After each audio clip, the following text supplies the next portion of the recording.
Did that race seem to take about 12 hours to anyone else, or was it just me? What's going on, guys? Welcome back. We're here to talk about the 2024 Brazilian Grand Prix, or should I say the 2024 Brazilian monsoon, because boy oh boy did the rain come down. It came down hard, it came down fast, and it came down in absolute buckets. Not only did we see qualifying for the Grand Prix delayed from Saturday to Sunday morning, we ultimately on Sunday morning had red flags galore, crashes everywhere, yellow flags everywhere, a crazy mixed up grid, and a race ultimately that provided about as much content as you could possibly imagine. We're going to try and talk about everything here. We're going to talk about our quick hits, which might not be so quick, just like the race was. We're going to talk about our weekend winners and losers. Feels like those are pretty obvious. And last but not least, we're going to talk about our predictions results. And spoiler alert, we did not do a great job. Before we jump into our quick hits, if you haven't already, subscribe down below. We love talking about Formula One here, as well as sim racing content on the side when F1 goes on a break, like we're about to see. Leave a comment down below what you would give this race out of 10. I'm very interested to see the wide range of ratings we would get in this one.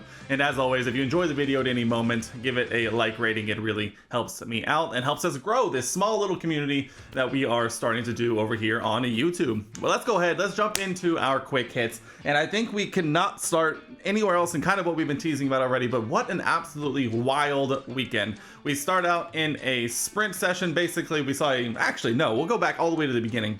FP1, we saw crazy stuff all over the place. We saw representative and non-representative times. We saw an Ollie Behrmans jump into the Haas car, not thanks to, but unfortunately Kevin Magnussen a little under the weather going into this weekend. Ollie, obviously Haas's reserve driver, jump into the car and get a full weekend as it would turn out in the car when we initially thought it might just be for the sprint.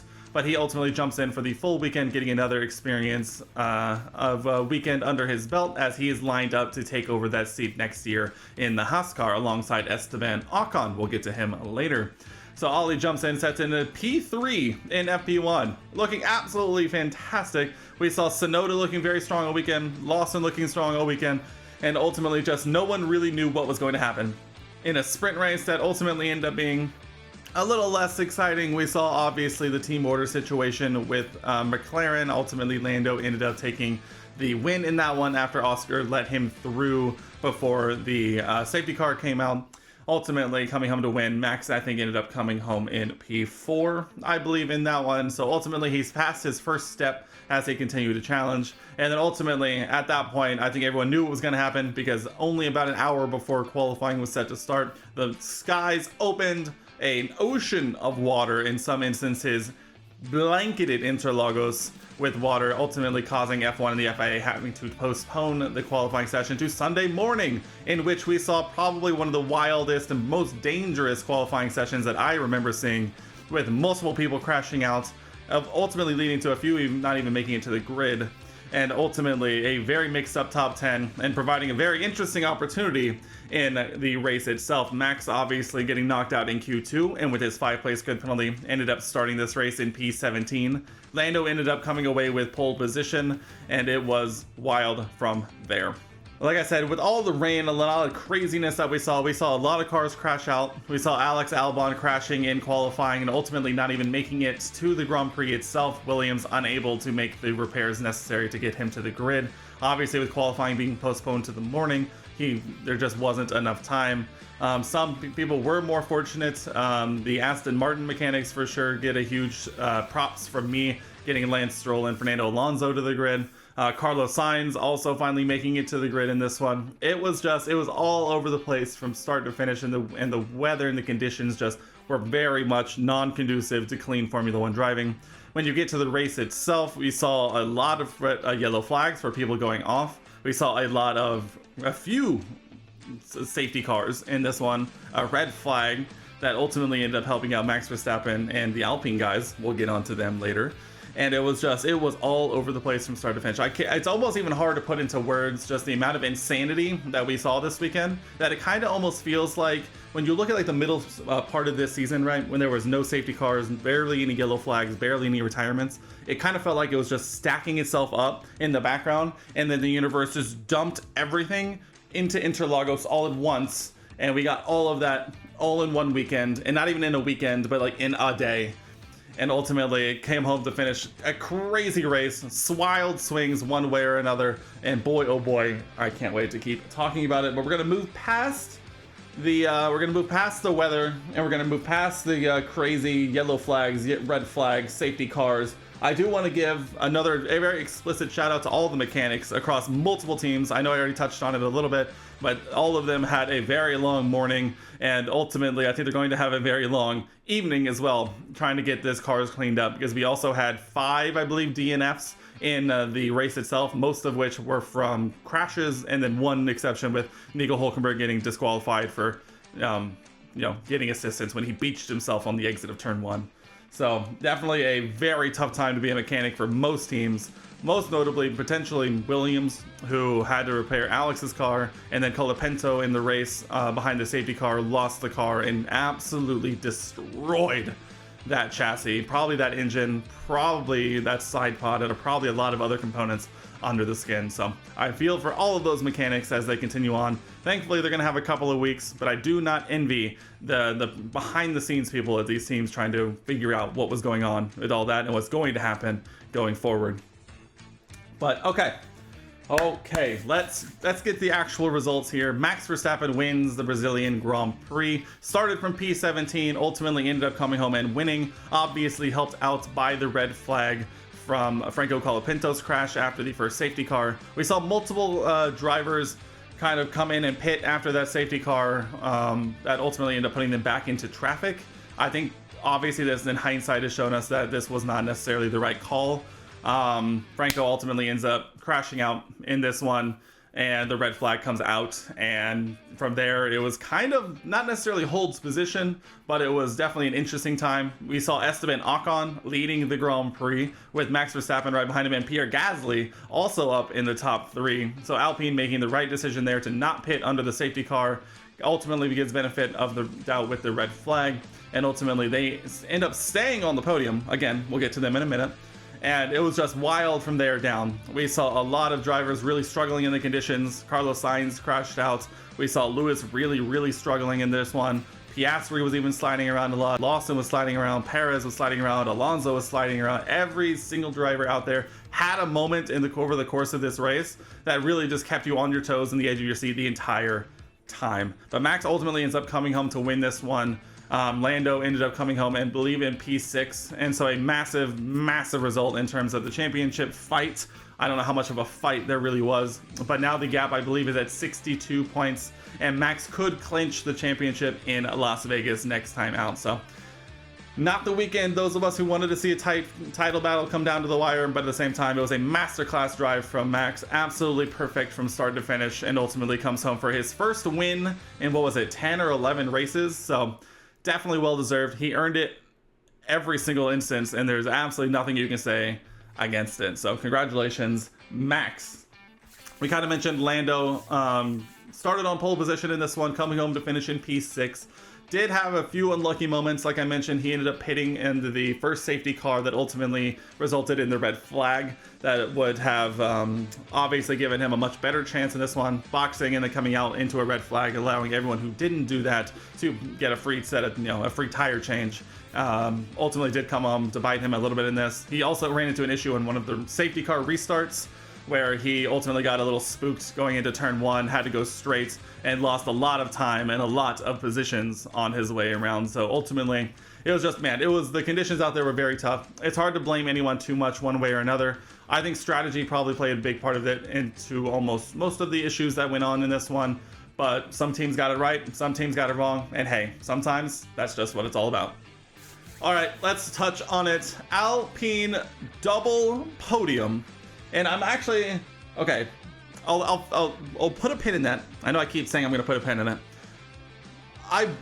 There's so many other things we could talk about in this race, but I want to end on this, and I'll use it to transition into the next segment. I barely know how to interpret this race. We saw Alpine score massive points. We saw V-Carb with a double points finish. We saw 5 cars DNF, 1 gets a black flag in Nico Hulkenberg. We saw Ollie Behrman go off, I think 6 or 7 times over the course of the Grand Prix, who still came home to finish P12 in this one, and looks pretty decent all in all, around a track he's never driven, in a car he's barely driven, in conditions that he's probably also barely driven. So gotta give some props to Ollie there. But I think just overall, my final points before we move on is just going to be, I have no idea how to interpret this race. I think it's a crazy way to wrap up this triple header before this 2-week break. Like I said, I do not envy any of these teams trying to reconcile what happened this weekend, and ultimately we're only going to see exactly how it plays out over the course of the season, as we now get 2 weeks off before our final triple header of the season, which is so crazy to say. But let's get back to it, and we'll use this opportunity to roll up into our next segment, our weekend winners and losers. And we begin with Alpine, our weekend winners. Not even going to beat around the bush in this one. Alpine started this weekend with a couple of solid results in the last few rounds, a couple of P10s from Gasly, very solid, very much looking on the pace. They come out of Brazil, gaining 3 positions in the Constructors title, jumping from P9, overtaking Haas to P6. Why? As a Haas fan, I'm distraught. Haas have been running so well up until this weekend, in which we don't have to talk about this weekend. It was not good from start to finish. We're going to leave it there. But now all of a sudden, Haas are back in P7. VCarb scored a double points finish. So now the battle for P6 in the Constructors is 100% on, with 3 races to go in the year. Alpine, I think, gained 33 points in the Constructors this weekend, which ultimately believe they now sit on 49 points, I want to say, with Haas sitting at 46 and VCarb now on 44 points, I believe. So the battle for P6 in the Constructors is heated all the way up. It's going to be so interesting to see what happens here. We'll find out what happens next in Vegas. But let's continue on with Alpine, because boy oh boy did we see an absolute masterclass in this one from Alpine. Who would have thought that? And not to spoil it later, but you're welcome, Alpine. I gave you the kiss of life because I predicted you as biggest disappointment purely out of vibes. And not only did that not come true, it came not true in the biggest way possible. So Alpine comes home double points, Esteban Ocon finishing P2 and Pierre Gasly finishing P3. Esteban Ocon actually led this race for a fair few number of laps before the second safety car restart, where it saw Max Verstappen dive down the inside into 1 before he drove off. But we really got to see kind of what pace Esteban had when the first safety car restart, when he held the lead over Max and actually pulled out a 3 or 4 second gap over Max just in the clear air. It was incredible to watch, and they definitely were on the pace from the jump in this one, and it was super, super impressive. I think I've seen a number saying that like this was like a 50 million euro result or something like that, just based on the way they were in P9 in the Constructors to P6 now. Absolutely wild swings. It's really setting up a very fun finish down in the midfield for the Constructors, and for one, I am seated for it, although I am a Haas fan, so I really want them to come out on top in this one. But man, oh man, could it be anyone else for our weekend winner besides Alpine? For my weekend loser, I want to give a special, if you can call it an honorable mention for weekend loser. I think our honorable mention is going to be the mechanics for this one in this weekend, especially on Sunday. Everyone who had to basically tear their hair out getting these cars ready for the Grand Prix, just for some of them to have to then do it again after their cars crash out in the Grand Prix. I feel for you 100%. Please take this 2 weeks, turn your brain off, relax, de-stress as much as possible. I beg. But in terms of overall weekend loser, I'm going with Lando Norris on this one. I think it was a very good spot he was putting himself in. Obviously, we knew going into the weekend, Max was going to have a 5 grid place penalty going into the Grand Prix, from him replacing his ICE unit. So ultimately, Lando needed to have good results in both. He did that in the sprint race, ultimately winning. Max coming home to finish in P4. Handful of points there in that one. They then puts it on pole position for the Grand Prix. Max ends up getting knocked out in Q2, ultimately starting in P17. But thanks to a combination of strategy errors and bad restarts and just mistakes, Max ultimately ends up coming home to win the race from P17, and Lando finishes P6 after being led through by Piastri again, who had a 10-second penalty. So it's just, it's It's tough, right? His championship battle was so uphill. It was going to be nigh impossible anyway. It was really going to take the perfect results week in and week out. And this, I think, pretty much just seals it. Max, I believe, can seal the championship in Vegas if he beats Lando at all. And for any way that he's going to be able to stay in it, I think Lando has to beat Max by at least 3 points over the weekend. But even then, I think this is pretty much the death sentence on Lando's championship charge this year. Not that I think it was ever truly in doubt. All it was going to take is one crazy result. Ultimately, this ended up being that crazy result, just not in the way that Lando fans would have wanted. But that said, I think at this point, maybe McLaren can now use these last few races to try and work out a lot of these kinks that they're running into. Ultimately, in this one, it was the decision to pit Lando before the red flag that ultimately did it for him in this one. If not, keep track position. I think it actually goes pretty well for him. But at the same time, hindsight is 20/20. Who knows? But Lando, I'm sorry, and it's not even that it's your fault, but unfortunately, you are in fact my weekend loser.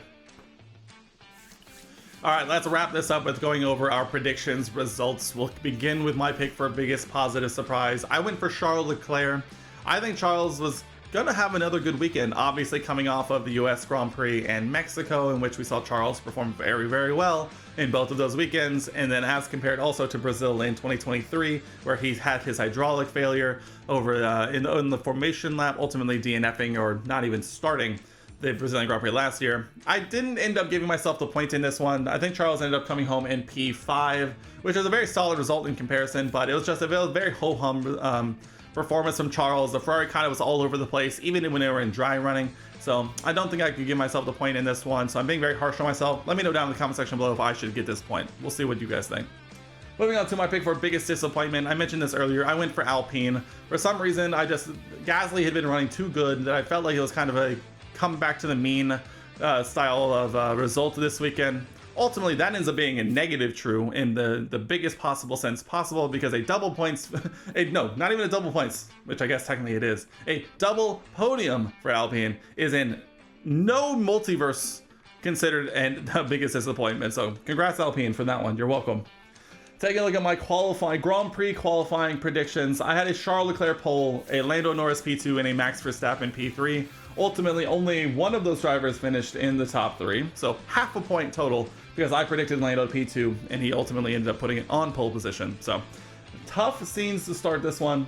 I redeemed myself slightly by predicting sprint winner Lando Norris, getting a point there, thanks to Oscar Piastri. Shout out to you, saving my predictions a little bit. Race podium, I had a Lando Norris win, Charles Leclerc P2, and an Oscar Piastri P3. Not even close in the slightest, and boy oh boy is this my worst predictions result, I think, of the year. I'd have to go back and check. And then finally, my one crazy prediction, the time gap between P1 and P20 in qualifying session number 1 would be less than a second. Not only did I not take into account the fact that it was going to be raining, I also forgot to take into account the fact that Zhou Guanyu exists and qualified about as far off of his teammate and the rest of the field as I think I've ever seen this weekend. Ultimately nixing that one right from the jump, and it was never on. So that one's on me. I'm putting my hand up on that one. That is 100% on me. I thought I cooked, but turns out I burnt it from the jump. But if we take a look at our standings here in terms of points positions, not a very tough weekend for everyone. As we now look at our points total after the weekend ends, I now sit on 71 points. British storming into the lead just a little bit more, now on 74 as we head to the last triple header of the year. Sinnel with 71.5, F1 Infernal on 51.5, and Andrew unfortunately did not get his predictions in on time this weekend, and now he remains at 45.5 points. So, guys, what a weekend. What a wild weekend. I still can't believe that race was only like a couple of hours. I think it legitimately felt about like 6 hours long. And I didn't even mention my favorite part. All right, I'm special injection. Lance Stroll. Lance, what are we doing? Spinning on the formation lap, fine. Rear locking happens, conditions are tricky, cold tires, etc., etc. Why then are you trying to run over a gravel trap from a dead stop, ultimately beaching yourself and causing an aborted start and all the craziness that followed from that? This guy has a permanent F1 seat. I don't understand. I just don't understand. But okay, that's all I'm going to go into there. I could rant on this for a good while. But guys, what is next? Like I mentioned, F1 has 2 weeks off before we head to Las Vegas to race on the Las Vegas Strip. Don't forget that that is an augmented weekend starting on Thursday and running to Saturday, and not the typical Friday to Sunday. Last year, we saw a Verstappen, Charles Leclerc, Sergio Perez podium, with Charles taking the second position on the final lap after the long straight. So Vegas, I think, surprised a lot of people last year, including me, who was there to watch it in person. It ended up being way better than we ever could have imagined, but will it be just as good this year? We'll be back in a couple of weeks for our predictions video for that one, so stay tuned for that one. If you're interested in joining the Discord and jump in on the conversation, you can head to the link down below, join the Discord, and if you want to get into our predictions challenge, obviously be on the lookout there. But guys, what a weekend. Crazy from start to finish. Absolutely insane from start to finish. I still haven't fully internalized everything that happened, but that's going to wrap it up for me here in this one, guys. We'll be back in a couple of weeks for Vegas. I'm super excited for that one. And yeah, guys, that'll wrap it up for me here in this one. And I'll see you in the next one.